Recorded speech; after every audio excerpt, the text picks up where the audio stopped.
Toastmaster, dear fellow Toastmasters and distinguished guests. One of the questions we are all asked when we are young was, what do you want to become when you grow up? What is your dream? This question I have been asked a lot of times.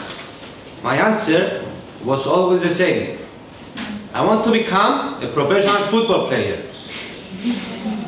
My name is Michalis Prodromou. I am 29 years old, and tonight I deliver my first speech at Toastmasters. Since I was 8 years old, I was playing football for my local team, Larnakas. As most of you should know, in Cyprus, we all have to serve the army for 2 years, immediately after the high school.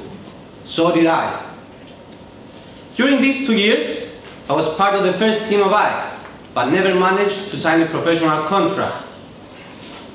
I remember it was the beginning of summer 2006, 3 months before being discharged from the army, when I had to make the most important decision of my life. And that was, should I proceed with football or higher education? At that time, finally, AEK offered me a contract, which made my decision more difficult. I remember the contract was for £200 per month for 2 years, something that my manager didn't like. At the same time, the university I had applied for offered me a position. I had a lot of discussions with my father whether I should proceed with higher education or with football, as he was explaining to me that with £200 per month, I wouldn't even be able to fill my car with petrol. I was so close to my dream, but unfortunately, destiny didn't want it to happen. I pursued with my higher education in the UK. I did my first degree on accounting and finance. Then I did my master's on accounting and financial studies.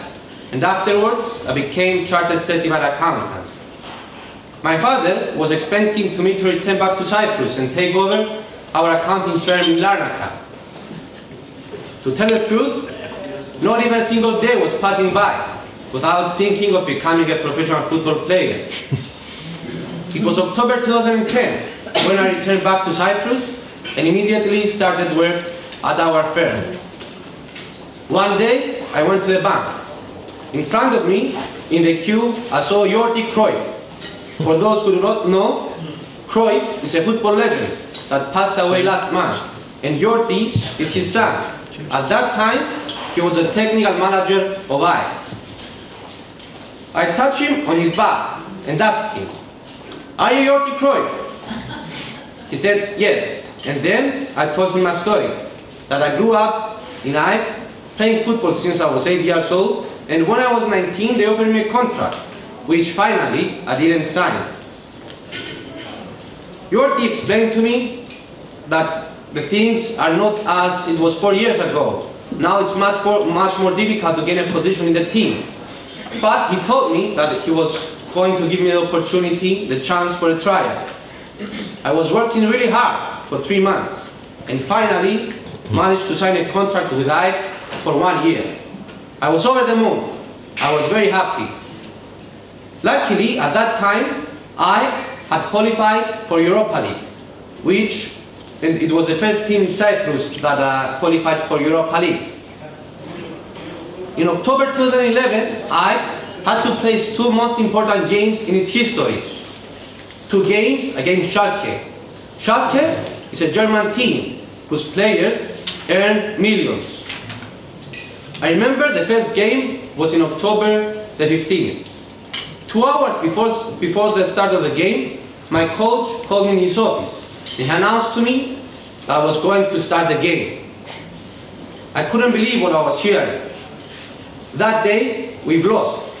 But I was really happy because I played really good and all the newspapers were talking about me. 2 weeks after the first game, we went to Germany for the second game against Schalke. On the 74th minute, guess what happened? My coach called me to replace the left back. The game was 0-0, and I was entering the game with 60,000 Schalke fans. My coach told me, "Michael, just defense, defense, defense. we just won a draw against Schalke. The game finished with draw, and I was the first team that managed not to lose in an away game. After that game, I stopped football and fulfilled my dream in becoming a professional football player and playing at the highest level. There are 10 commandments. My father has 12. His 12th commandment is to believe in ourselves. I've managed to fulfill my dream because through the years, my father had managed to make me believe in myself. And I truly believe that everyone that we meet and everything that we do, it happens for a reason. Each one of us, we are teachers, and we all should learn from each other. With hard work, trusting in ourselves, we can achieve whatever we want, no matter how difficult it seems at the beginning. But I'm Toastmaster.